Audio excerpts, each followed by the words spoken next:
Okay, we're going to go through the building process of this 3D printed robot, the shuffle. Well, it's a shuffle bot in that the feet stay in contact with the table all the time, but it's also linear in it that there's no tipping involved. Well, we'll get into that as we go through the build. So let's close that out. Let's start here. When you go to print out the legs, both legs are identical, but there's a left side and a right side, so the files will say left leg and right leg.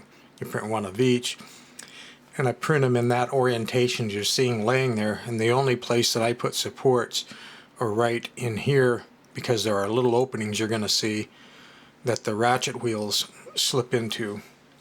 Here you can see I'm just using a regular nail, nothing fancy. You've got a finishing nail, an old nail, a giant paper clip, whatever you want for an axle. And the large cutters are there to snip the head off the nail and snip the real pointed end off. The ratchet wheels print standing on end, not sideways. No supports. And then you need some rubber O-rings to snap around them for traction. And now you can see how they fit down in there. See the slots they're going to fit into?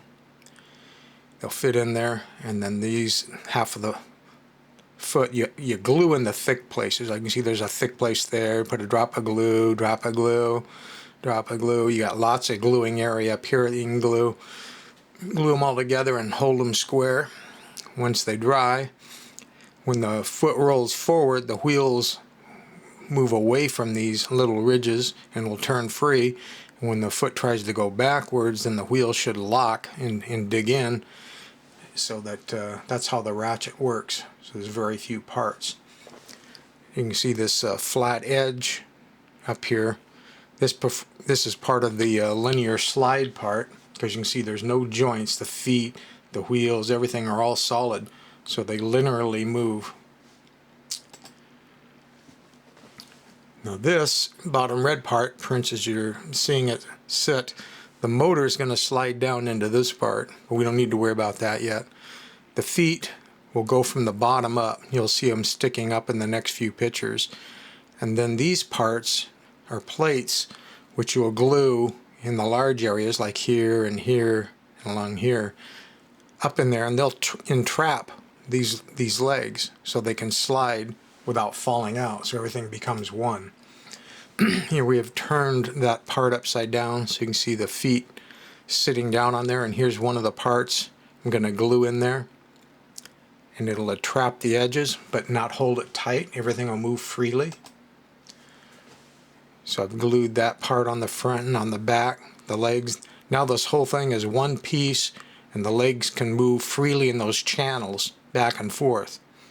Like I say, the motor is going to go down in here with some large cams, which cause the feet to shuffle back and forth. Here's a bottom view, so you can kind of see how there's a place for those legs to be trapped and yet move, slide very easily. Shouldn't be any friction or binding there. Depending on what kind of power supply you want to run your robot on, if you're going to use 3 volts, then you can use the high speed, the most common version of the TT gearbox. Or in my case, because I was going to be running at 4.5 volts, and we'll get into why in a minute, I used the slower speed gearbox. Doesn't make any difference, it'll work with both, just depends how many batteries you want to run your project on. Anyway, you'll slide the 2 cams onto the motor, slide the motor down into the motor frame, and then you'll find that there's 4 places where screws can be put. We're going to put screws in the 2 front for now. See, these are the front of the feet, the lowest, narrowest part, and the back's taller. Here in America, that would just be a short 632 screw. Number 6 is the diameter, and 32 is the number of threads per inch.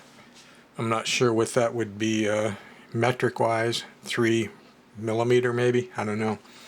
But you could run a bolt and a nut through if you didn't have ones in. But if you're here in America and you have 632, you'll find that they thread right in. Self-tapping, you won't have to do anything. And that'll hold the motor in place. So here's the back of the body.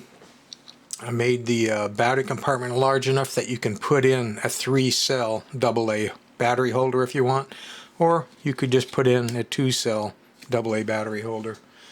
In any case, it's large enough to go either way for you. This is looking at it from the front. The wires from the battery box are coming through. Here's where I've installed the small slide switch like I've used on all my projects. If you followed in the past, they're basically about 19 millimeters from mounting hole to mounting hole, and it's a slide switch. This indent area is where we're going to be building the radar scanner. Basically the same effect as you see on the Jupiter 2 on the TV show Lost in Space. Flat areas where we're going to be gluing in our LEDs, and the motor shaft comes through here, and there's mounting holes. And I'll show the particular type of motor that I use, but you can use any motor you want. So we've got our legs entrapped into the base, we have our motor and our motor cams installed. This piece is only necessary if you want the head to stay registered forward. See, the body's going to rotate on this toy. Actually, it's more of a twist back and forth. And I thought it'd be cool if the head stayed looking forward the whole time as the body's twisting. So that's what this piece is going to do. If you don't care if the head moves with the body, then you don't need to install this. But now is a good time to glue this part in, because it glues to the back of the motor mount. You can get in there easy to do it now.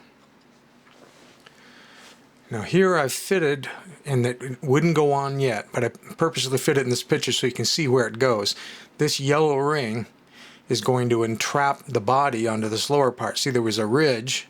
Let's go back a picture. There's a ridge that the body has a hole in the bottom, and it's going to sit on. The body rests on the flat part, and the ridge contains it in a circular motion. And if the body was already in place, we would then glue this ridge down, and it's safe to glue it along the front because the body has a large round hole, and there's no chance of the glue slopping over onto anything there, and in the back. If you want to glue it along the sides, make sure you only do it on the top and just sparingly, because you don't want to accidentally glue your body down. But anyway, I fitted it in place just so you could see where it's going to go before the body's on. Here's looking at it off. You can see how it has a ridge and a place that it cups and fits. This part prints flat, no supports. I find it easiest because there's a battery box and you got the radar thing in the front, and when we go to assemble it, you've got the motor sticking up. If you preset this part inside the body, so when you set the body down, it's already more or less where it's going to need to be. Like that. It's just kind of sitting free in there at the moment. Then I set the whole thing down onto the motor in the lower frame, and I already had my glue in those points we talked about, and just go in there with your finger and pop it down in place. Once that glue sets up, the body should freely rotate, nothing should be binding, and yet everything should be one part. It can't pull apart at that point. Now this part is what's going to cause the body to twist back and forth. Basically, these legs move back and forth, as we talked about, as they shuffle. And we're going to pop this down in the front of the body, clear down to the bottom. This is going to glue to the inside front bottom edge of the body above this ring that we just talked about. So the legs will basically be pushing against these. So as the legs shuffle back and forth, that'll cause the body to rotate. So there it is sitting down in there. And again, the only place you would put glue would be on that very front edge where it touches the body. You don't want to put glue anywhere else. And then the legs, as they move forward and backward, will cause the body to twist back and forth. Just another shot further up. Now, in order to get the arms to move, I've provided in the body, if you have your motor stopped dead center, so both legs are equal, there's holes on either side that you can come in with, say, 2-inch long 632 screws. And again, if you're not in America, you could just use probably 3mm rod stock with a couple of nuts. Get some long rod stock that would fit it, slide it in, and lock a nut on either side of the motor gearbox. Basically, what we're forming is a post that's attached to the feet and the motor and everything, so that stays stationary. So as the body rocks, and the arms will be spinning free in the body, they'll have levers that can bump against these, and that'll cause the arms to move. So there's a closer look. Just screw them on in till they can't drag. You're good to go. Of course, at any point while you're doing this building, you can see I have wires attached. That was so I could test everything to make sure everything was working free, nothing's binding. This is a picture of the type of the motor that I decided to use to run the radar screen.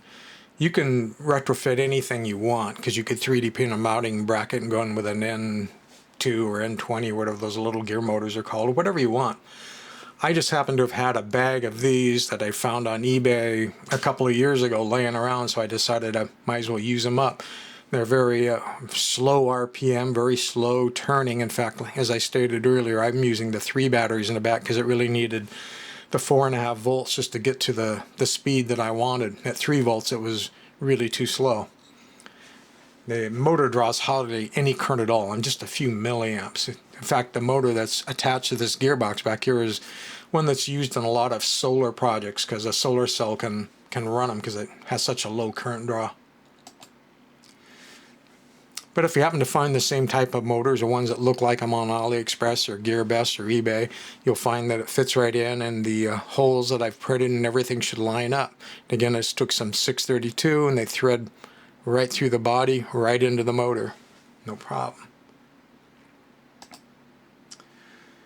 Like so. So you can see it from the inside, and they just thread through. In fact, they thread right into the nylon body. You don't even need to put nuts on there or anything. So here I've taken some, I went to the dollar store and had a flashlight. Looked like this. And right here you've got these little flat, super bright LEDs. So for $1, I got all 4 of the LEDs, took them out of that flashlight, glued them in place. Then I'm going to go ahead and run all the negative sides of the LEDs together and all the positive sides of the LEDs together, and pop those wires up through that slot up there and bring them back. And I ran them through, I think, what did I use? 39 ohm or 150? I think I used a 39 ohm resistor. It isn't very critical. It just has to do with how bright you want the LEDs. I'm just saying you need to put some form of current limiting on your LEDs, of course, as you always do. And they're going to be backlighting the radar effect. So here's the arms. The right and left arms print flat like you're seeing them there, but the claws actually print as 2 pieces, because I wanted detail on both sides and I didn't want to have to do a whole bunch of support removal. It's much quicker to glue something than it is waste your time doing support removal. So we just go ahead and print those. They'll print with no supports. They print with no supports. You glue the 2 claw parts together and then glue the claw tab into the wrist. Much quicker than removing support material. So here you can see how it tabs into there. This arm linkage fits from the inside in through that big hole, and I put glue on the inside edges and on the very flat part, and there's a hole to relieve pressure. If you didn't do the hole, glue would tend to want to seep back out this way, and then it would glue itself to the body. By adding a hole, any of the excess glue or pressure can stem through and go back up that way. So it's makes it easy to glue the arms on. Anyway, you put the arm in place, you put that, and then these are going to rub against those long screws that we just talked about. So when the body twists, the arms move. Like so. So we've got our working legs, our working arms, we've got our body twisting, we've got the motor in place. And in fact, the ends of this particular types of motor take a 3mm screw. So you got to have some short 3mm screws laying around in order to match up with the threads. There's just an inside look showing how the arm linkage will rest against, due to the weight of the arms, against the screws that we put in there. So as the body twists, that's going to be kicking the arms. Just another picture of the same thing.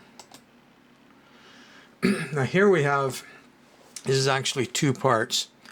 This bottom part and this mounting flange is flat on top, and it prints in your printer with no supports.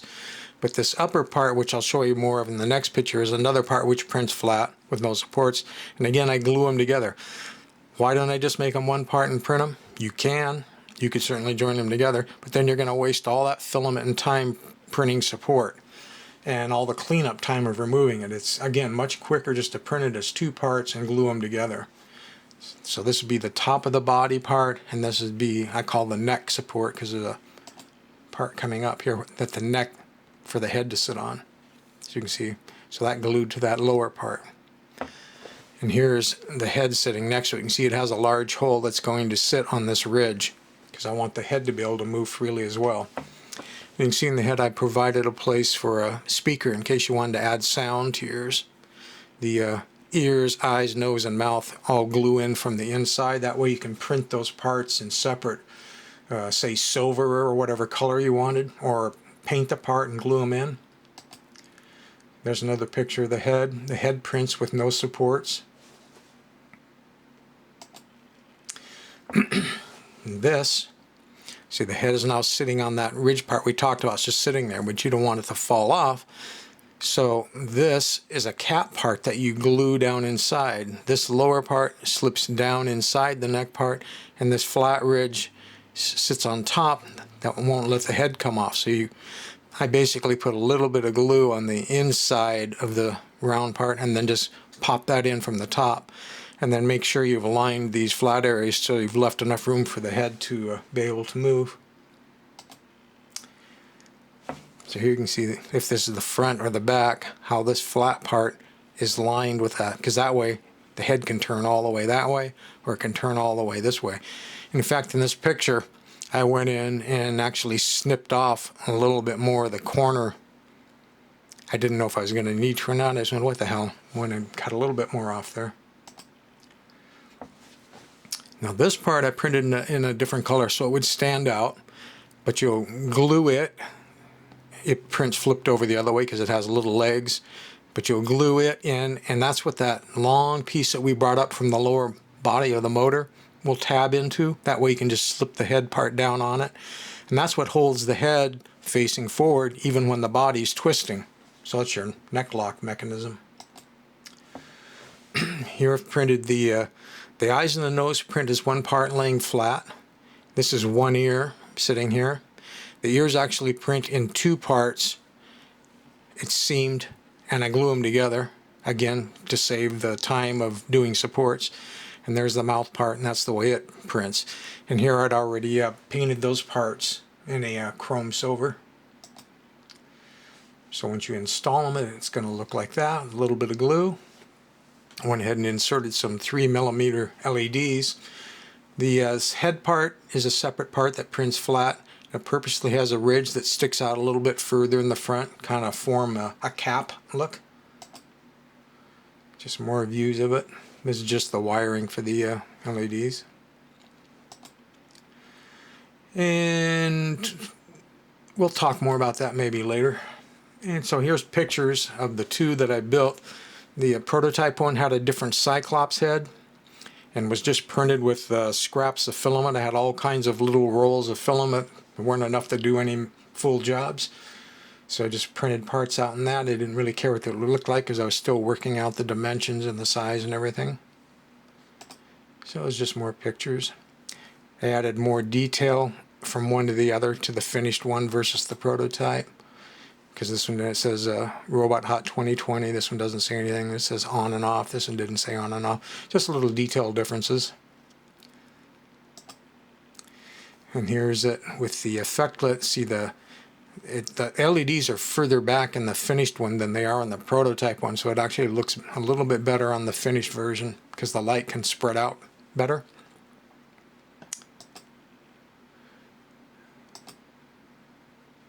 And on the Cyclops one, I actually put my little robot guy in the cockpit floating. He looks like he's it's a very cool effect in person. It doesn't photograph well, but it looks pretty cool in person. And here the LEDs were so much closer to the radar parts that it, I guess I didn't take pictures of the separate radar parts. I really should have. But basically this front part, the Mercedes peace sign thing, and I can't show you which ridges because it's confusing when you look at this way, but basically the main design is on this one. That all prints as one part, and I simply had my printer pause when it came time to do the Mercedes part and printed that part in silver. I printed the bottom part in black. Then that part just glues inside the body ring. Now behind that there's another whole piece that is printed kind of the opposite. I laid 1 millimeter of white, then stopped the printer and went to black to lay the pattern. I really thought I took pictures of that. I guess I didn't. Sorry about that. So I think that's pretty much it. What this other picture was right here, this was just showing what I ended up doing in the prototype one. I brought my batteries up from the power supply, ran it through the switch, and then this is a 5-volt booster inverter. So basically, no matter what the battery voltage is, even if it was 1.5 volts coming out of here, this is going to boost it up to 5. So it gave me a clean 5 volts, which I then ran to this board, which is a 555 timer board, and I'm using that for the stop walk function, the pot which set the duration, how long it walks versus how long it stops. And then over here, this is just a dual H-bridge driver board. Again, the only reason I'm doing it this way is because I had these, and they're very inexpensive, even if you don't, like $1 a piece. So this one, I'm using part of it to drive the lower motor. I'm not going to go into much detail on that because I think there's so many different ways of controlling the robot, whether you are into Arduino and want to add sensors, or whether you don't want to do any control and just want to turn it on and have it walk the way I did the final version. All those are fine. I think I've left enough room so options can be put in there to do that. Maybe let's take a look. I think I can show you what those parts look like. Let's find out here. Radar back art. Here we go. We'll look at it as an STO file. Maybe. There we go. So this is this funny looking disc is the back one. This is the one that actually screws to that motor shaft. A screw goes through here right into that slow turning motor. And like I say, I laid 1 millimeter of white filament, and then all of these raised parts are printed in black. So I simply pause the printer and do a filament change. And in the case of my Pursa MK3 that I'm using, and I like to use the Pursa slicer as well, so it's really easy to set that so it prints up to that point and it pauses, and just change the filament and that. So that the white is to diffuse the LEDs from the back to give it a more even glow, and of course the black is because we need to see that effect that that's going to cause. That's the back one, and the front one, here's the front one. So in this case, the first thing I print on the front one is black. So again, it's like 1 millimeter of black. And then when it gets up to this Mercedes part, the machine pauses and I put in the silver filament and I print that part in silver. So that's the front and back part. And they just glue right into the body hole as we talked about. All right. I'm not sure where I'll be putting the files up yet. I'll try Thingiverse, but I haven't been having a lot of luck with it since they changed everything. So you might also want to check Alphadrom. I'll try to see if I can put some of the files up there, and we'll just take it from there.